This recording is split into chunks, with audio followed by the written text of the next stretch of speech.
그렇습니다. 네, 오늘 두 번째 시간 마치도록 하겠습니다. 신명기 6장 3절로 9절, 신명기 6장 3절로 9절 읽겠습니다. 이스라엘아, 듣고 삼가 그것을 행하라. 그리하면 내가 복을 받고 내 조상들의 하나님 여호와께서 내게 허락하심 같이 젖과 꿀이 흐르는 땅에서 내가 크게 번성하리라. 이스라엘아, 들으라. 우리 하나님 여호와는 오직 유일한 여호와이시니 너는 마음을 다하고 뜻을 다하고 힘을 다하여 내 하나님 여호와를 사랑하라. 오늘 내가 내게 명하는 이 말씀을 너는 마음에 새기고 내 자녀에게 부지런히 가르치며 집에 앉았을 때에든지 길을 갈 때에든지 누워있을 때에든지 일어날 때에든지 이 말씀을 강론할 것이며 너는 또 그것을 내 손목에 매어 기호를 삼으며 내 미간에 붙여 표로 삼고 또 내 집 문설주와 바깥 문에 기록할지니라. 아멘. 아멘. 아멘.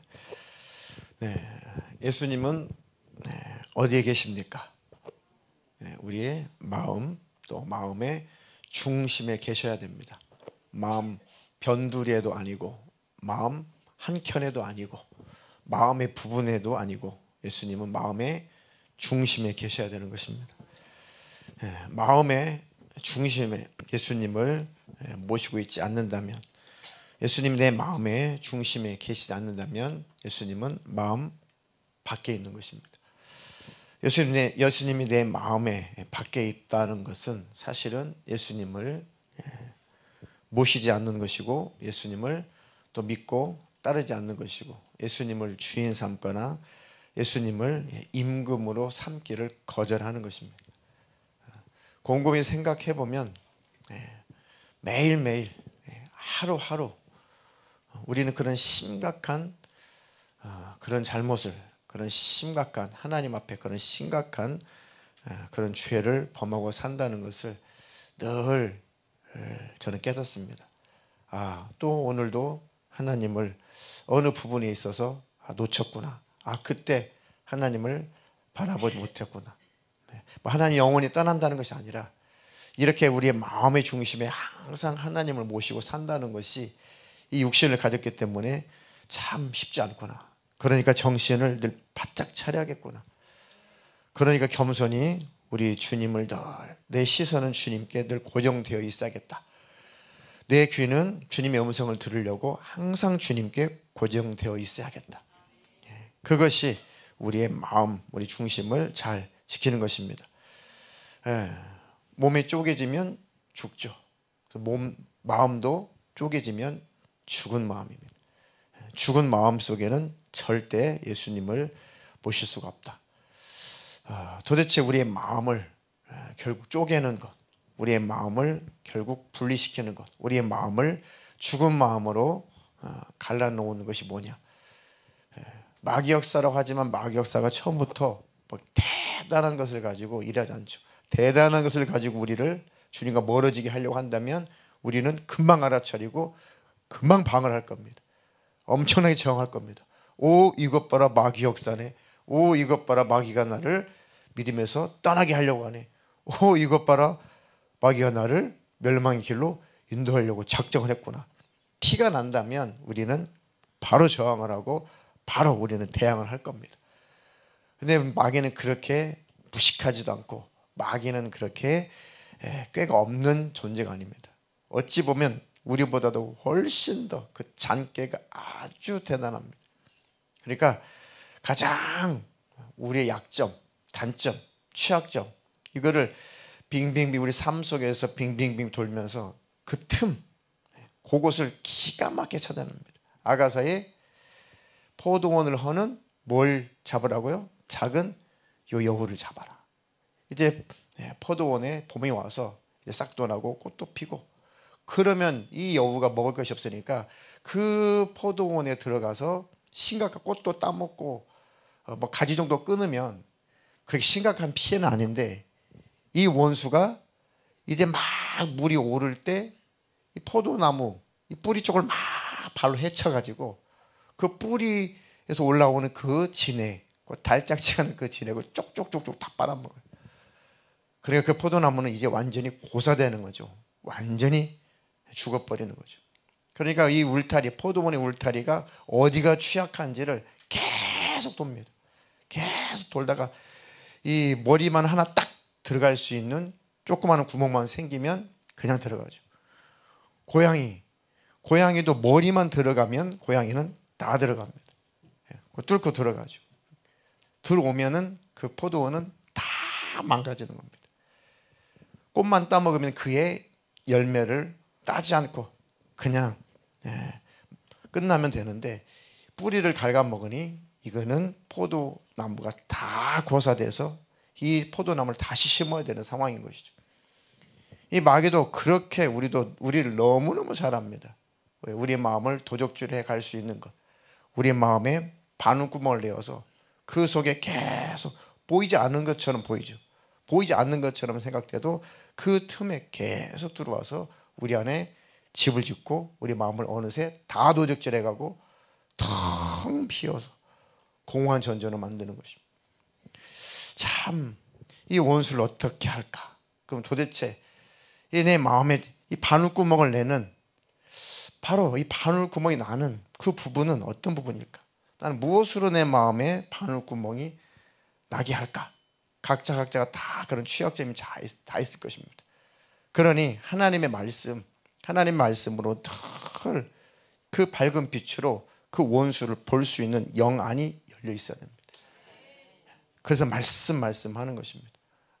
맞아, 내가 이 부분이 취약하니까 원수가 내 마음에 이 바늘구멍을 내놓고 나도 알아차리지 못하게, 내가 왜 이렇게 됐을까? 내 마음이 이렇게 힘들까? 내 마음이 이렇게 주님과 멀어졌을까? 도대체 나는 무엇이 문제일까? 근데 그 작은 틈, 그 바늘구멍을 내어놨으니 때때는 나도 알아차리지 못하는 그 바늘구멍이라는 것이죠. 하나님의 세면 음성이 들려야, 하나님 말씀에 피답해 그 구멍이 보여야 진짜 발견할 수가 있는 겁니다. 야, 그거였구나. 그것이 작은, 우리가 아무렇지도 않게 생각했던 예상외로 그 습관일 수 있습니다. 주일 지나고 기도회 끝나고 정말 성도님들의 그 기도 끝나고 가시는 그 환한 그 얼굴은 정말, 천사가 이렇게 아름다울까? 지금 한번 보십시오. 천사 같죠? 서로 얼굴도 안 쳐다보시네. 이 모습 이대로, 이 마음 이대로 하나님과 또 한 주를 잘 지냈으면 좋겠다. 맞아, 오늘 이 말씀 들려왔어. 오늘 이 말씀 들어 살 거야. 오늘 이 말씀 받았어. 그런데 이 마귀라는 놈이 보기 좋게 그 은혜를 싹 쏟아버리게 만드는, 때로는 언제 빠져나갔는지도 모르게 눈에도 안 보이는 이 바늘구멍만한 그 구멍으로, 눈에도 안 보이는 그 구멍으로 언제 빠져나가는지도 모르게 빠져나가고, 얼마 지나지 않으면 또 마음이 맹숭맹숭해지죠. 그래서 우리의 믿음이, 주님과의 관계가 그래서 항상 제자리일 수 있겠구나. 그렇다면. 근데 이것은 모든 수단, 방법, 대가를 정말 치르고, 모든 대가를 다 치르고 나서라도 꼭 회복시켜야 됩니다. 내 마음 뺏긴 것 다시 찾아봐야 돼요. 마음 없으면 예수님도 없는 겁니다. 예수님은 마음에 계시니까. 저나 여러분들은 항상 기억하십시오. 마귀로 말미암아 틈타지 못하게 해야겠다. 저는 이 바늘구멍이, 마음의 바늘구멍이 뭘까? 마음의 바늘구멍이 뭘까? 지난 수요일 날은 제가 이제 고백하기를 쇼츠, 영화 이런 것을 말씀을 드렸는데, 그것은 그렇게 큰 구멍을 내는 것은 아닙니다. 왜냐하면 이제 좀 유용한 자료, 주로 유용한 자료들을 찾느라고 그런 걸 보니까, 근데 그 시간이 많이 그것도 지나게 되면은 굳이 필요 이상으로 보니까 마음에 바늘구멍이 난다는 거죠. 그거는 절제하면 되고 안 보면 되는 것인데, 또 다른 뭐가 있을까? 저도 수요일 이후에 쭉 생각해 보니까 저에게 있어서는 두 가지가 있었습니다. 뭐가 내 마음에 바늘구멍을 내는가? 이 마귀가 뭘로 바늘구멍을 내는가 봤더니, 한 가지는 무기력이었어요. 한 가지는 무기력하게 만드는 것. 이 무기력하게 만드는 게 뭘까 했는데 이거였습니다. 하나님을 신뢰하고 하나님을 바라보고 하나님께 맡기고 이렇게 삶을 살아가야 되는데 왜 무기력이 왔을까 했더니 근심, 걱정, 여전히 염려, 이것들이 또 불안증을 가지고 역사를 하죠. 그러니까 그것을 또 나는 계속 그렇게 살아야 된다는 그런 결론을 또 내리게 됩니다.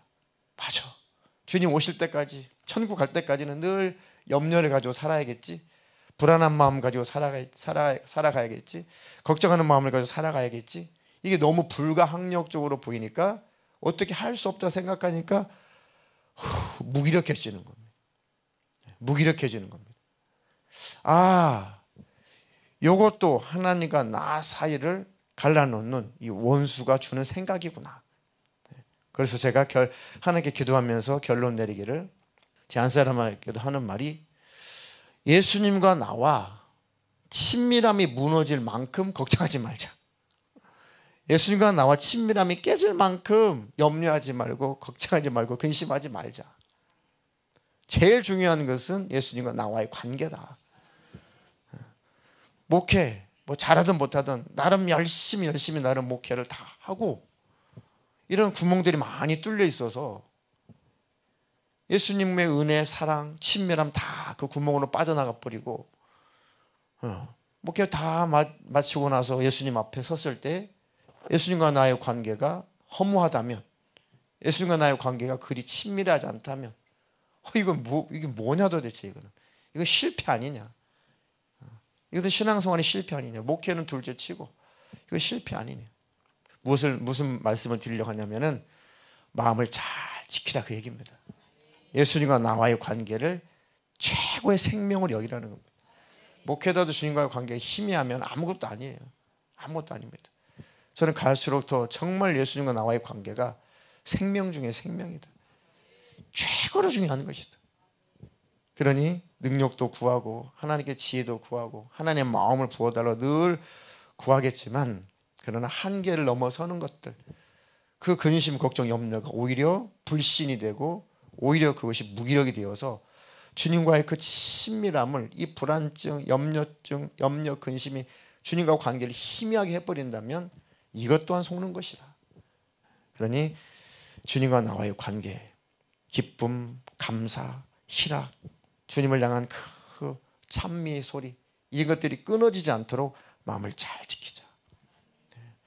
여러분도 꼭 그것이 기준이 되십시오. 열심히 일을 해도, 또 열심히 직장 생활하고 장사를 하고 사업을 하고 가정에서 일을 하고 무슨 일을 하든지 간에 기준이 뭐냐?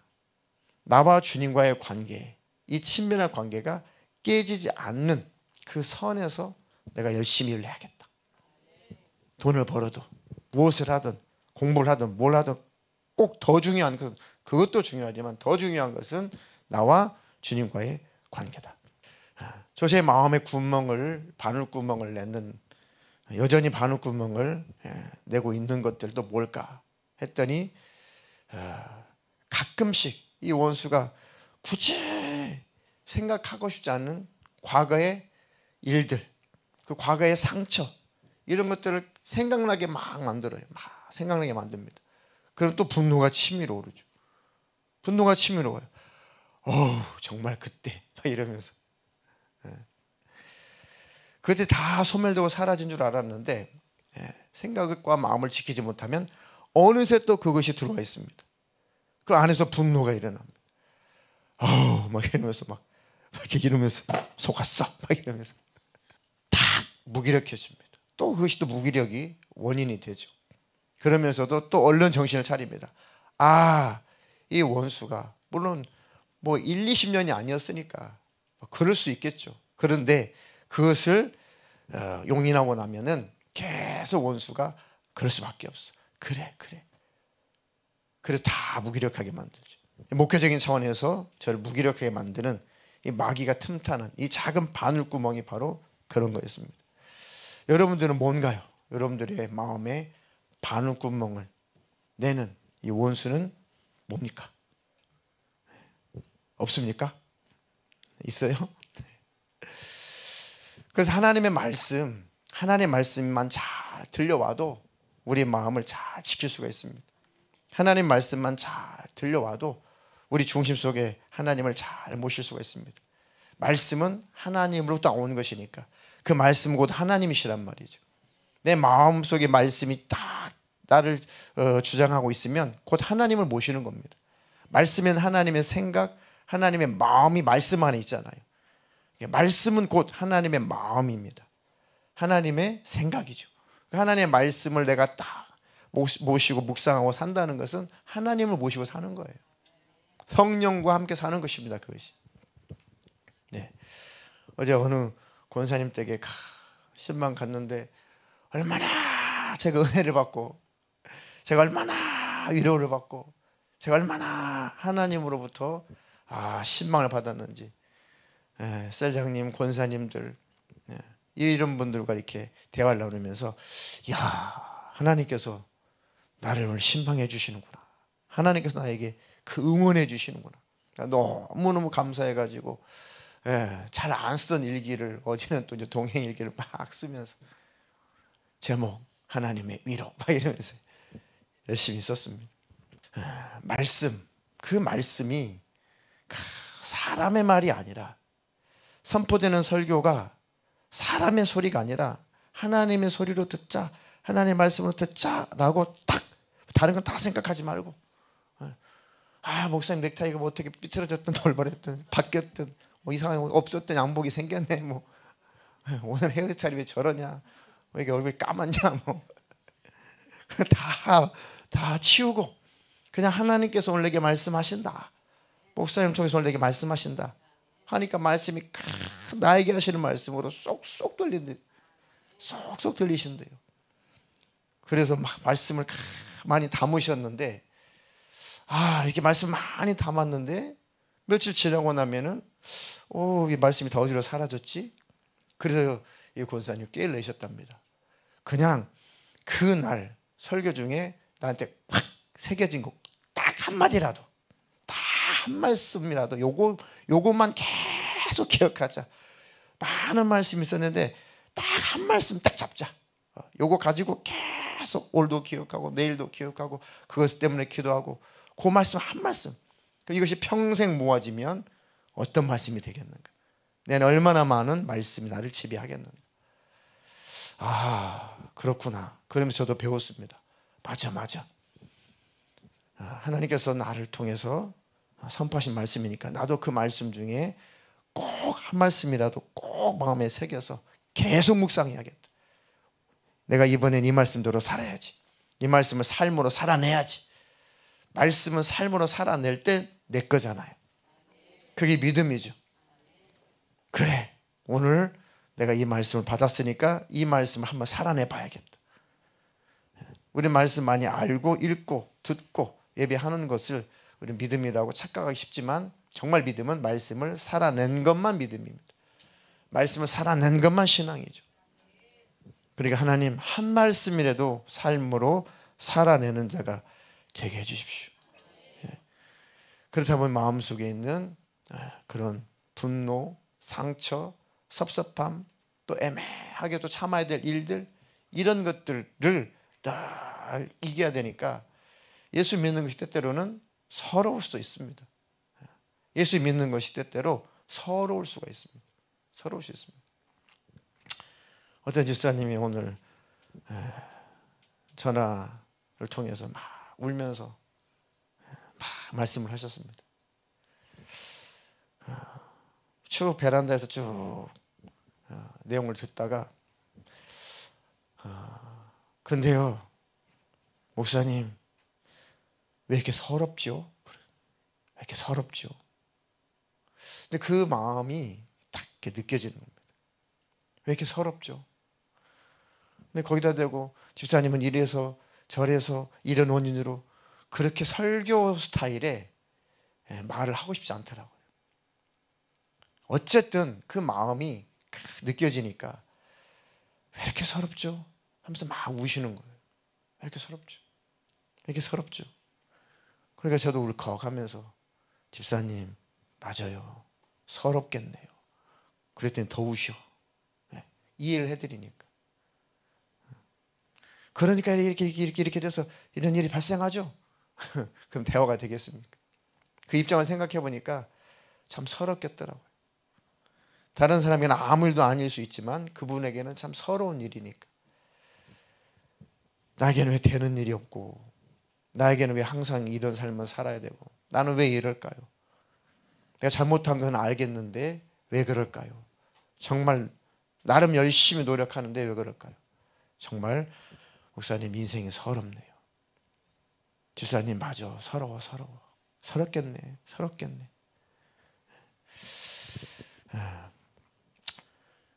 그렇게 말씀하시면서 그분이 또 결론을 딱 내리셨습니다. 목사님, 그래서 제가 정말 예배하는 거 정말 정신 차려서 예배 잘 드리려고요. 그러니까 다 답도 내리시니까, 그래, 내가 이렇게 공감해드리고 잘 받아들여 주셔서 정말 하나님께 감사하다. 거기다 대고 설교를 했어봐요. 얼마나 화가 나겠어요. 아휴, 제가 예배를 빠지려고 그랬던 건 아니고요. 이렇게 살다 보니 예배를 빠질 수밖에 없는 상황이었습니다. 그래요, 집사님. 이제 하나님께서 길을 여실 겁니다. 이제 함께 예배 생활 잘 합시다. 네, 이렇게 뭔가 틈을 타고 들어와서 그동안에 주님과 마음이 멀어지고, 그것을 통해서 또 원수는 일을 만들어내고, 그래서 나중에 알고 보니까 결국은 하나님과 나와의 관계, 여기 문제였구나. 그래서 이런 일도 발생하고 그게 틈이 되었구나. 말하지 않아도 성령님이 다 깨우쳐 주시니까 다 고백하게 되고 자백하게 되고 답을 스스로가 말하게 되는 것이죠. 이렇게 하나님으로부터 깨달음을 받는다는 것은 참으로 생명 같은 것입니다.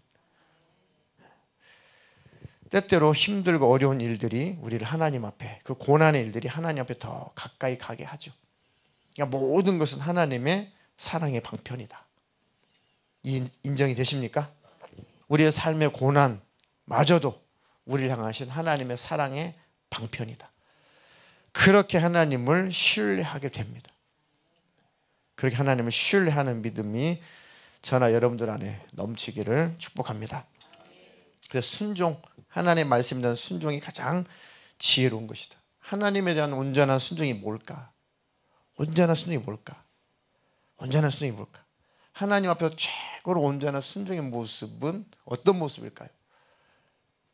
하나님께서 두 번 말씀하시지 않게 하는 겁니다. 하나님이 두 번 말씀하시지 않게 하는 거예요. 저도 어렸을 때 부모님이 부지런해라, 일찍 일어나라, 게으르면 안 된다, 학교 늦으면 안 된다, 수도 없이 말씀하셨어요. 수도 없이. 근데 하나님께서 우리에게 얼마나 똑같은 것으로 자주 말씀하고 계실까 생각해 봤거든요. 하나님께서 우리에게 얼마나 똑같은 문제로 얼마나 자주 말씀하시는가 제가 생각을 해봤더니 숨이 막히더라고요. 얼마나 지금까지 하나님께서 똑같은 일로 똑같은 문제로 얼마나 반복해서 말씀하셨냐. 지금도 얼마나 반복해서 말씀하셨냐. 나는 정말 불순종의 대장이구나. 정말 하나님 앞에 온전한 순종은 하나님이 똑같은 일로 두 번 말씀하시지 않게 하는 것이 온전한 순종입니다. 근데 우리는 온전한 순종합니까? 징계를 받고 뭔가 그 고난이 찾아와야 아이고 하고 마지못해서 또 순종하는 그 어리석은 짓을 우리가 매일매일 답습하고 살잖아요. 반복하며 살지 않습니까? 우리 어리석음이죠. 그래, 하나님, 정말 하나님께서 두 번 말씀하실 필요 없이 순종하는 자가 되게 해주십시오. 하나님 앞에 온전한 순종은 뭐라고요? 하나님께서 두 번 말씀하지 않게 하시는 거예요. 그런 믿음의 사람을 우리를 만들어 가실 겁니다. 아브라함도 처음부터 그런 대단한 믿음을 가졌던 것은 아니죠. 계속해서 네 아내 사라를 통해서 아들을 낳을 거야. 아들이 나올 거야. 계속했죠. 왜요? 아브라함이 현실을 보니까 너무너무 안 믿어집니다. 세월이 흐르는데 안 믿어요. 우리 집에서 기르는 종 엘리에셀, 그가 내 집안의 후계자입니다. 아니야, 약속했잖아. 네 안에 사라를 통해서 후계자가 나온다니까. 네, 세월이 흘렀습니다. 안 돼요. 그러니까 사라의 몸종 사라가 하갈을 보내주면서 저희 남편에게, 아휴, 그러지 말고 나 얘기 안 나나, 나 못 나나 봐. 그러니까 내 몸종이 있으니까 하갈을 통해서 그 자식을 낳으시오. 그러니까 이스마엘 낳잖아요. 하나님은 이스마엘 보고, 아니라니까. 아니야. 왜 자꾸 반복하게 해? 내 말을 자꾸 반복하게 해. 아니라니까. 이스마엘 아니라니까. 그 몸쪽에서 낳은 자식 아니라니까. 네 안에 사라를 통해서 난 자식이 낳아야 된다니까. 아유, 하나님, 사라가 몇 살인데요? 제 나이가 몇 살인데요? 저 남자 구실도 못하고요. 내 안에 살아도 남자 구실 못한다니까요. 야, 내가 꼭 약속 지킨다니까. 결국 하나님은 홀로 스스로 약속을 지켜내십니다. 나중에 아브라함이 그 하나님을 비로소 신뢰하게 되는 겁니다. 비로소 믿게 되는 겁니다. 그래서 모리아산에 그 독자 이삭을 바치라고 할 때 그 하나님 앞에 2번 말씀하시지 않도록 아멘 하고 비로소 아브라함이 아브라함답게 된 거예요. 결론이 그렇게 아브라함은 믿음의 사람으로 하나님 앞에 인정을 받았지만, 우리가 인생의 말년에, 인생의 마지막에 삶을 다 마감할 때쯤 되었음에도 불구하고 하나님 앞에 여전히 불순종하는 모습이라면 그건 실패한 인생이죠. 온전하지 못한 인생입니다. 아브라함처럼 그렇게 하나님 아브라함에게 몇 번 반복해서 말씀하셨을지라도 결국은 최고로 순종할 수 없는 그 사건, 하나밖에 없는, 이제는 더 이상 진짜 자기 몸에서 자식을 낳을 수 없는 그런 상황인데 다 큰 이삭을 모리아산에 번제로 바쳐라. 그때는 하나님이 2번 말씀하시지 않도록 아멘 하고 순종을 했습니다. 순종. 그 아브라함의 순종, 그 순종했던 그 이삭은 예수님을 상징했던 것들이죠. 예수님은 그저 예, 아멘, 아멘만 되셨습니다. 하나님 아버지 앞에. 그 예수님을 바라보면 우리도 이제 순종할 수 있겠다. 십자가 바라보면 나도 순종할 수 있겠다.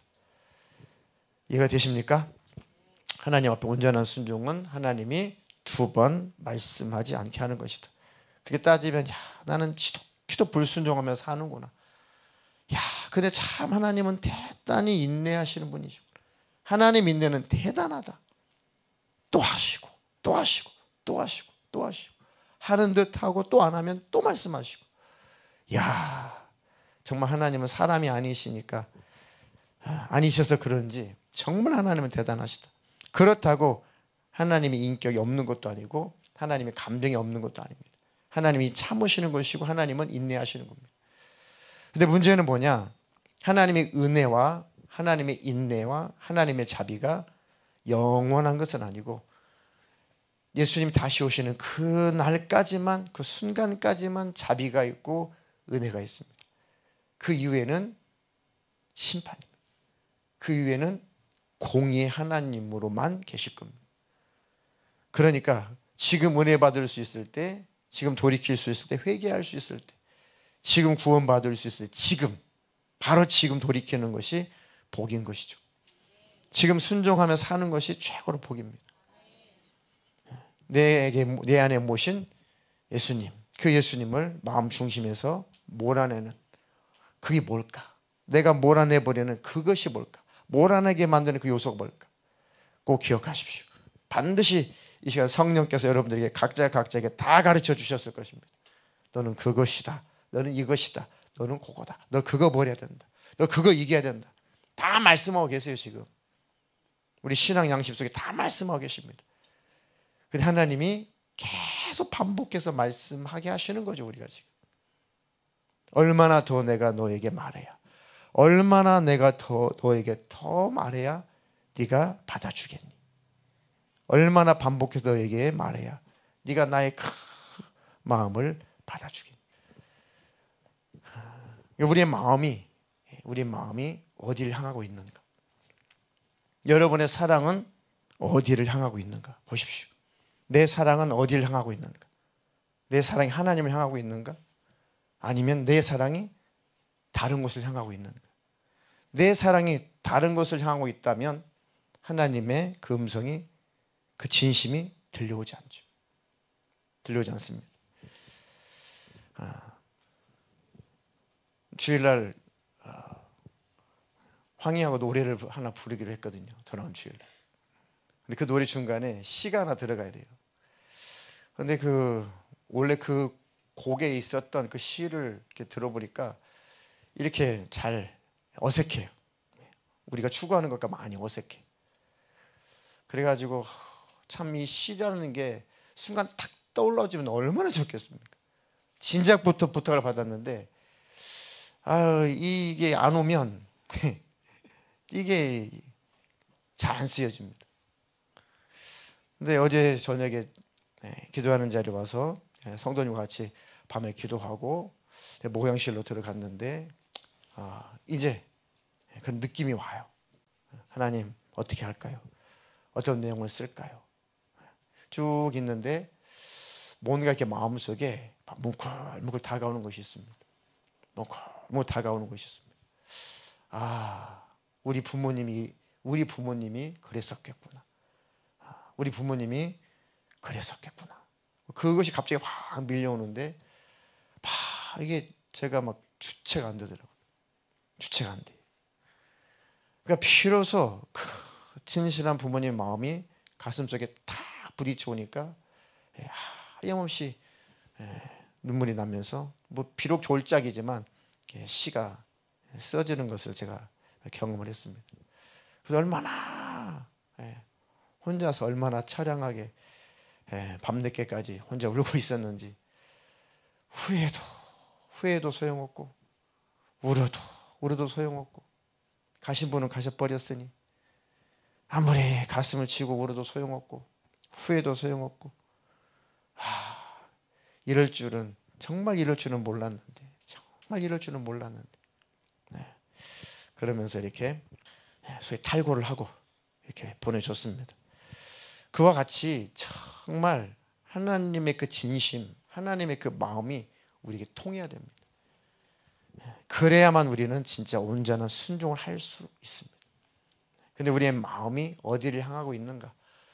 나의 사랑은 어디를 향하고 있는가? 하나님께 향하고 있지 않으면 하나님의 마음을 알지 못하니 온전한 순종을 할 수도 없고, 하나님의 그 마음이 통하지 않으니 그 하나님을 온전히 알 수도 없고, 그러니 하나님의 말씀이 사랑으로 느껴지지도 않고, 하나님의 그 말씀이 나 잘되라는 소리로 여겨지지도 않고, 그런 삶을 우리는 어리석게 살아왔던 것이고 지금도 여전히 그런 삶을 살아가고 있는 것입니다.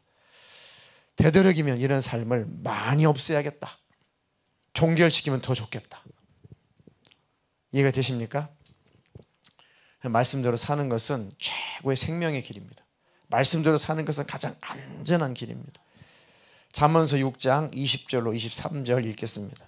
내 아들아, 내 아비의 명령을 지키며 내 어미의 법을 떠나지 말고 그것을 항상 내 마음에 새기며 내 목에 매라.